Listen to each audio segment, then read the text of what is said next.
Hey guys, and welcome back to the Hot Tea channel where we spill tea left, right, and everywhere in between. In today's video, we are covering some news on Gabbie Hanna not being involved in drama and definitely not trying to get attention, Trisha's big and surprising announcement, the Ace family quitting YouTube, the full breakdown on what's been going on with Clout Durte Dom, and some news from the Kanye and Jenner camps. But before we get into it, don't forget to like and subscribe to the channel and hit the notification bell so you don't miss out on any new uploads. You can also head over to the Hot Tea Twitter account where you can follow us and send us any tea or topics that you'd like to hear about on the channel. This includes deep dive topics where we take a closer look at some of your most and least favorite influencers and YouTubers. There is a lot to get into today, so get comfy and let's spill some tea. Gabbie Hanna has new music coming out, so you know that means she is going to attempt to stir the pot a little bit, even if there isn't much to stir.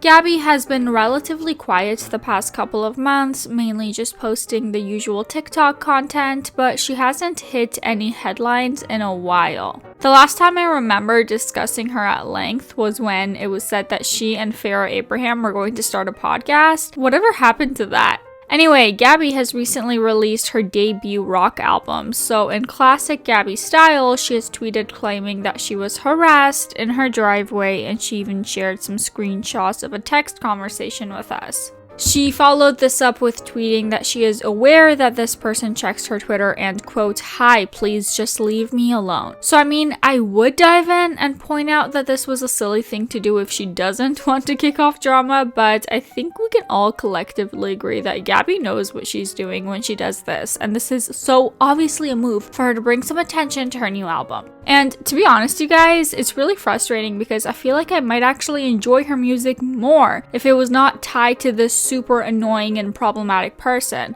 Like, I can't listen to it without knowing it's her and being irritated by it. I honestly think that by her doing stuff like this, it's a disservice to her own music.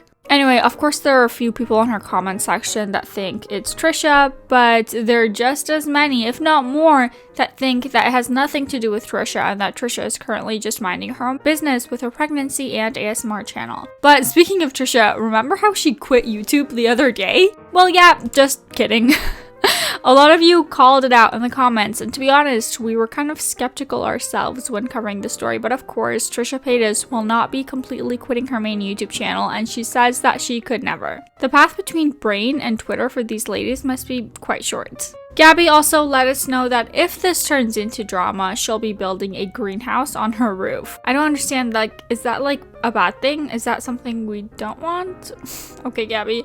Well, you guys, the end of an era is upon us, as Austin and Catherine McBroom have announced that they will, in fact, be leaving YouTube and spending more time traveling with their family. The Ace family uploaded a new video to their channel, sharing with us that they will be leaving YouTube after 6 years of posting, and said that they just haven't had the time to really self-reflect and properly spend time with their family, even though they were a family vlog channel. Austin says that they actually wanted to announce this last year and have this year be their last, but they just found it difficult to stop doing what they love. So they are announcing now, and this is going to be their last year. Catherine chimes in to let us know that they won't be necessarily leaving full time, they just won't be posting consistently anymore. That's in a year's time, you guys, so don't worry, there's still plenty of time to enjoy all the regular Ace family content, including the new events that they also announced during this video. We mentioned in some of our last coverage of the Ace family that Austin said there was some big news in the way of another event bigger than any of the others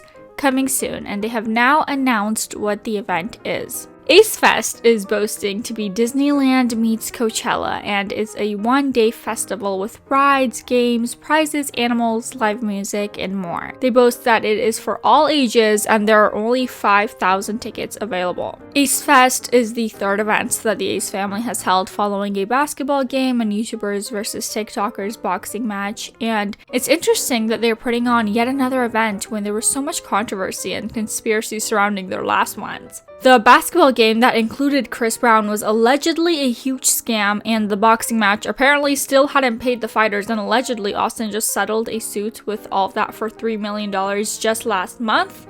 The tickets for the Ace Fest will be available from April 9th, and the tickets range from around $300 to $500 The $500 ticket is what they are calling the Ace VIP Pass and has a bunch of super exciting extras, including watching Austin's next fight for free and possibly going to their wedding?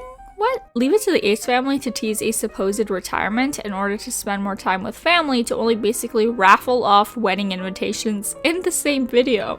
On a more serious note, poorly planned festivals have shown time and time again, and tragically recently, that they are not something to be taken lightly. While we can joke about the Ace family not really quitting and Austin owing whoever money and Catherine selling bogus products, a full-blown festival with animals and live entertainment, it's just something that could be dangerous if not planned and executed with care. I hope that they take it seriously and hire the correct people to take the proper amount of time and attention to detail to avoid anything serious happening. So far, that's really all of the information on the festival. There is a live website that has some more details and stuff, but we're guessing that there will be more information once the tickets actually go on sale. And now let's, unfortunately, move on to talk about some recent happenings with Durte Dom.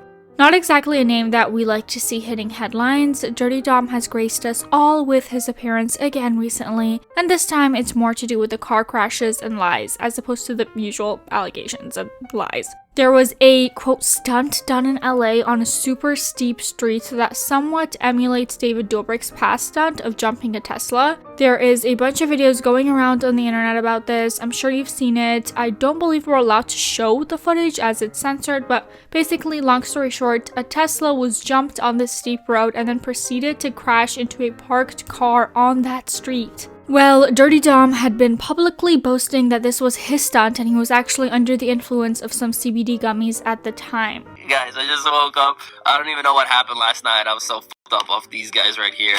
Oh my god. He has been all over TikTok taking credit for this prank or stunt or whatever you want to call it, but it's come out that apparently Dom wasn't even there. YouTuber Alex Choi was the one to originally share the footage of this crash and post it on YouTube. He also showed the civilian vehicle that was damaged during the stunt. Considering that this car is the one that stopped that whole freaking 5,000-pound Tesla, the damage isn't that bad. I mean, it's going to need a new rear bumper, but other than that, I thought the back of this car was going to be totaled. The person who owns the car, Jordan, later posted his own video saying that the damage was much, much worse than what was shown in Alex's video, and that he has now a GoFundMe set up to get it taken care of. Alex Choi made a $2,000 contribution to the fund, stating that they would likely be all ad revenue he would make on that video. Let's keep in mind though that Alex actually copyright struck Jordan's video because he used a clip of the Tesla crash in Alex's original video. What the fuck? Alex says that he feels like he's getting the blame for everything when all he reckons he did was organize a Tesla meetup and point a camera and film, not knowing that the car was going to jump. He claims that this video is demonetized, it's also receiving a flood of dislikes and has been age restricted by YouTube. Alex has also recently turned the comments off. He did take to his Instagram story saying that there will be another Tesla meetup soon. So the entire time Dom was posting about the crash, he was lying, and there is speculation that it was just because he was promoting those gummies. Dom can just stay quiet, thank you. And speaking of staying quiet, let's move on to Amanda Bynes doing the opposite of that and very much getting her voice and life back. It seems that 2022 is the year of getting out of conservatorships, and we are here for it. If you are unaware, Amanda Bynes was placed under conservatorship back in 2013 after she was put under court-ordered psychiatric care after starting a small fire in a driveway. She had also collected a bit of a record in ways of a DUI and hit and run and some alleged drug use. Amanda was later diagnosed with a mental illness. Well, last month she petitioned for her conservatorship to be dropped, and the courts have basically said, sure, no problem. In the past few years, Amanda has gotten sober, graduated with a degree from a fashion institute, and has also gotten engaged, so she's clearly doing much better. The judge said that there is no reason for the conservatorship anymore, and the court finally fully intends to grant Amanda the termination of it. Get it, Amanda? We are so happy for you. And moving on to some more strange news, Jake Paul has spoken to TMZ about the Kanye and Pete beef and has a surprising solution. If you've missed anything of the Kanye stuff, the Hot Tea channel has covered a lot of it, so you can check those out after this one. Jake has also voiced his opinions on everything with Kanye and Pete and Kim, but he has gone a step farther and actually offered Kanye and Pete $60 million to settle their dispute in the boxing ring. Jake says that this is absolutely not a publicity stunt and that the money is good.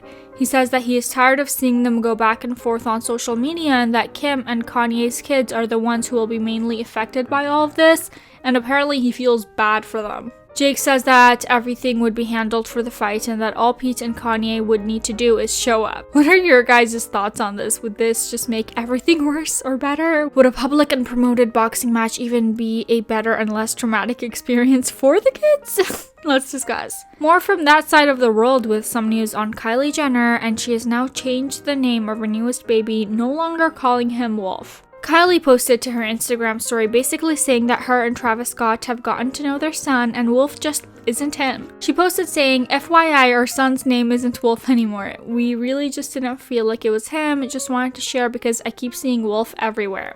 I haven't seen anything about what the new name is or if they even have one lined up, but that is going to be it for today's video, you guys. Thank you so much for watching. Don't forget to like and subscribe to the channel and hit the notification bell as we do post new videos every single day. And for now, let's share some eye bleach.